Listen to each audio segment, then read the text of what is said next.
What is up, you guys? It is the week of the first week of what are we in? June. June? Yeah, June. June. Yeah. I have a special guest this evening. This is Nat Feather. He does tattoos and stuff, and he's also marrying my sister soon. Um, not not by blood in any aspect. Anyways, we're gonna go over Nat's top five. A lot of these are just my favorite horror movies. Okay, top five favorite of Nat's horror movies. Would you like to? Yeah, this first one is Tucker and Dale versus Evil. It is hilarious. It just mirrors so much experiences that I've had when living in the South, like that face.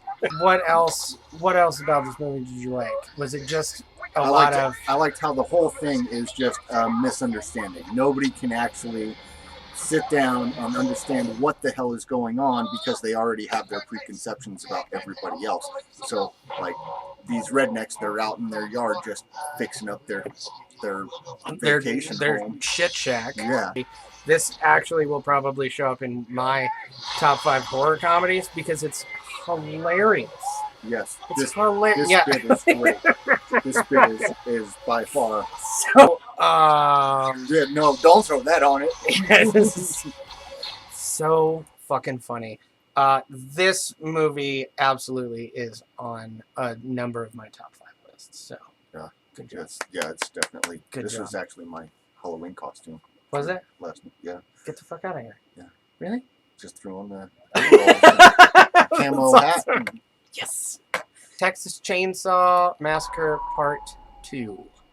Once again, I am a huge fan of things that are so campy that it's hilarious. By far my favorite of the Texas Chainsaw movies. The gore is great. The setup with the radio. Yeah, the radio station. Set up with the radio station. It's on point. Bill Moseley is magnificent. Super gross in that movie. Just so gross. Scratching on the head with his coat hanger. With the coat hanger. Yeah.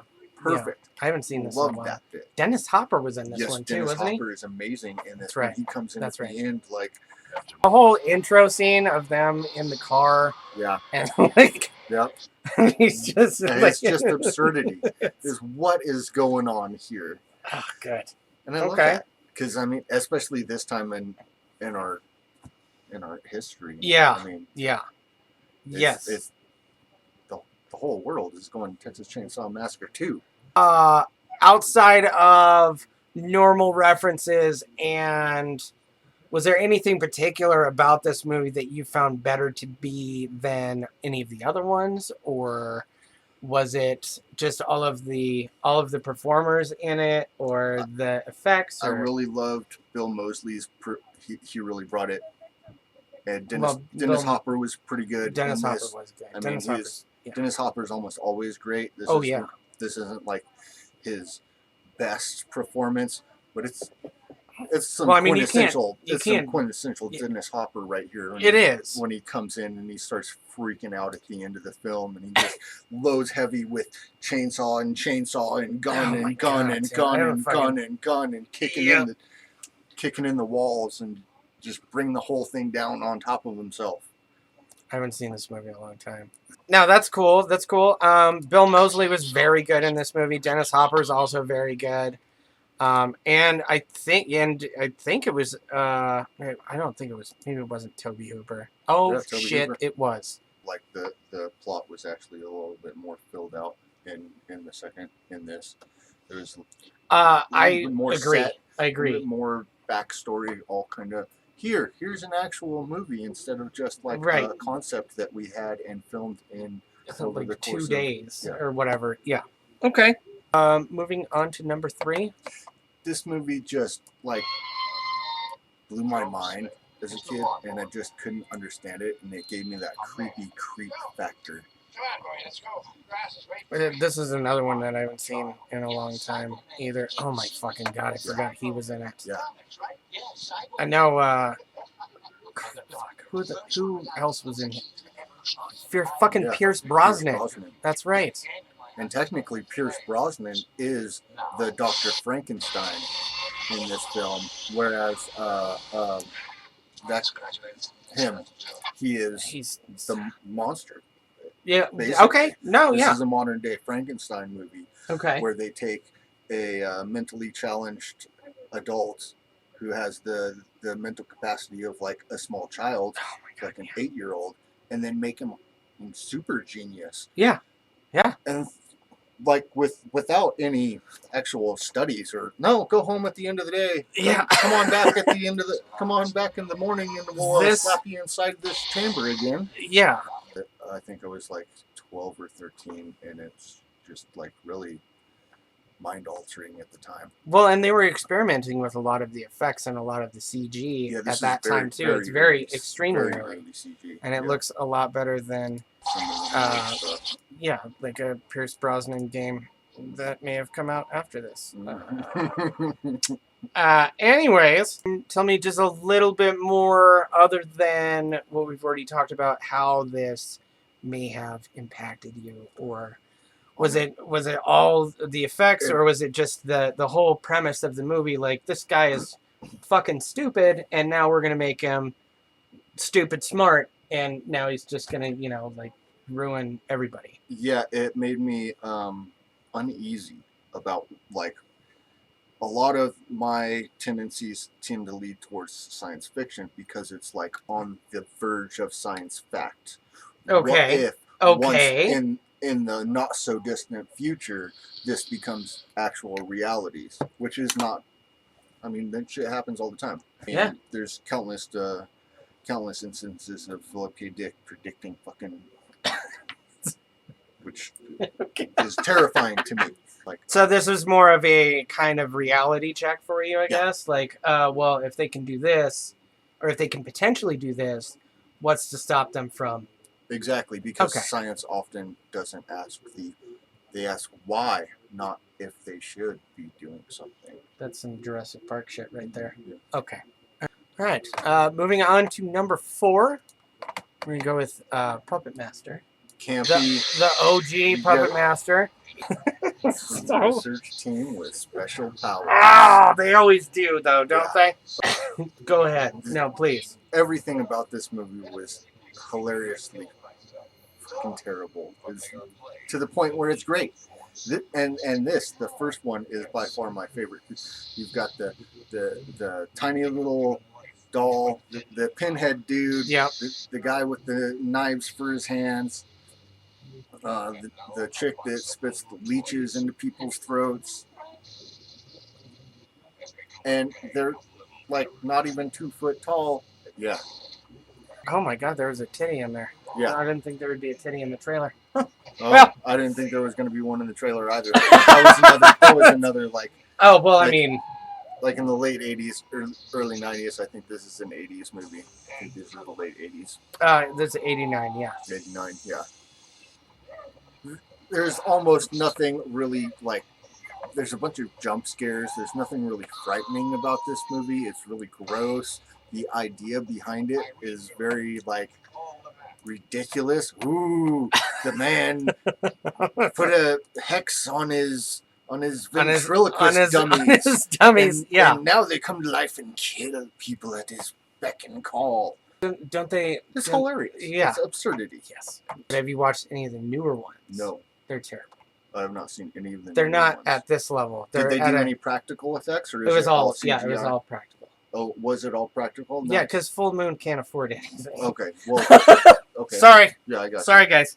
Okay, so that being said, would you say that this is more of a the reason why this is on your top 5 is it because that it's the cinematography and the artistry that went into making the prosthetics, the visual So this is effects. more of a practical effects kind of Some like. of the cinematography in this is shot really well because they're shooting it from the angle of the dummy, so you're looking at the actors or actresses' feet, and then it's shot in a way that's very different than almost anything else. All right, so this is a Just how practical far- effects movie for you, and I appreciate that a whole lot Mhm. because there's not really a whole lot of that left anymore. There's not a lot of costuming, there's not a lot of makeup, Yeah. and it's a dying art, and it's sad. It is sad. It's very sad. This movie is a prime example of, I think, one. I mean, not prime, but There's nothing but prime it's about no. these movies. There's not. There absolutely isn't because they're all cheese. Yeah. But this is a very good example of how things used to be and how maybe we should reflect on. Yeah. How maybe we should move forward with everything opposed to. So, yeah, sometimes the just because a tool is new and shiny doesn't always mean that it's a really nice tool that you always have to use it. I mean, I couldn't have said it better myself. this one Also is on one of many of my top 5 lists. This one I find truly terrifying. Always loved this movie. This was one of my stepfather's favorite movies. Him and I used to watch this every year.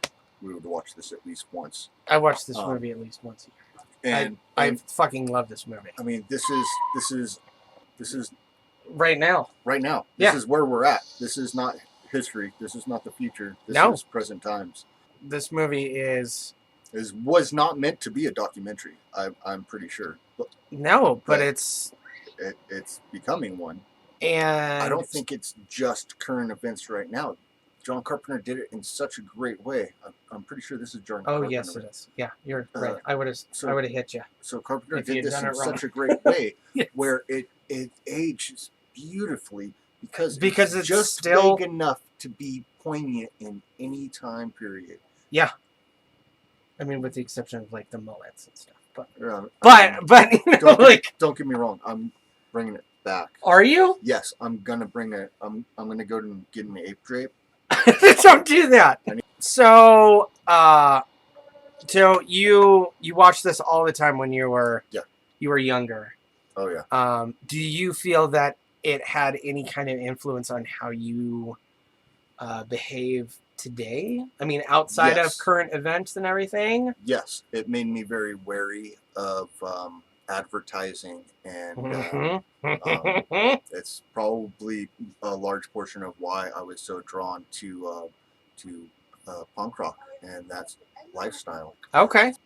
So but it definitely had an impact on you on how you view the outside world, how you view like normalcy that everybody else is kind of, how everybody is behaving. Especially the mainstream media and the people that tend to buy into the mainstream media. I'm very close to like this scene. What's your problem? Oh yeah, that's how I look at lots of people. I hate to be like, hey, you're all fucking aliens, but I mean, sometimes I see y'all in Walmart and I just got to make this face. And if I make this face at you, it's we got to go. We got to leave Walmart right now. We got to get the fuck out of here. Yeah. Outside of all of that stuff, is there any particular scene that you remember more out of this movie than in anything else in it? Was it the whole thing? The whole thing? I thought the whole thing was amazing. The first setup, him walking through the debris and just kind of foraging for whatever technologies he could find. Okay. And then running into other survivors that were actually like, hey, no, there's aliens out here, dude. What the hell are you doing? Okay. Because he's just, at the beginning of the movie, Rowdy Piper's just bumbling around like a buffoon. Well, he's homeless. Yeah. And he doesn't, So, okay. Yeah. Which he's dressed really nice for a homeless guy. I know, right? It's nuts. Dude. It's not. Bums in LA did not look like that in the 80s and 90s. No, probably not. No, they're not. I mean, he wore a different colored flannel shirt every day too. Yeah. So, no. this is hands down one of my favorite John Carpenter movies. Absolutely, because it was just so well executed, and the 20-minute fist fight scene is by far like one of the best fight scenes in movies I've ever seen. Oh yeah, it's awesome. It's great. It's awesome. You couldn't have gotten a better actor to do that. Oh no! In the time, I mean. Oh yeah. No. Yeah, you got a good top 5, man. It's pretty solid. I mean, you know, there's no weird, no weird vampire movies in there, Kevin. But no, you've got a nice open kind of. So you've got camp in there, you've got some sci-fi in there, you've got some classic slasher stuff, and you've got horror comedy that pretty much fits all of my criteria as a horror fan of the kind of shit that I like. And you've got masters in there too. You know, you've got John Carpenter in there. You've got Tobe Hooper. Like, All right, Naps. Thank you. Thank you for doing a top 5 with me. I think hopefully everybody's going to enjoy it just as much as I did. Yeah. Talking to you about it. Don't forget to like, share, and subscribe. Hit the bell button. Hit the subscribe button. Don't forget about Retro Access Deluxe. We're still working on new content. I don't know when any of that shit's going to happen. But this is Nat Feather, everybody. He does tattoos. If you need contact information, let me know. Real good. Real good. And in the meantime, I will see you guys probably at some point next week in the future.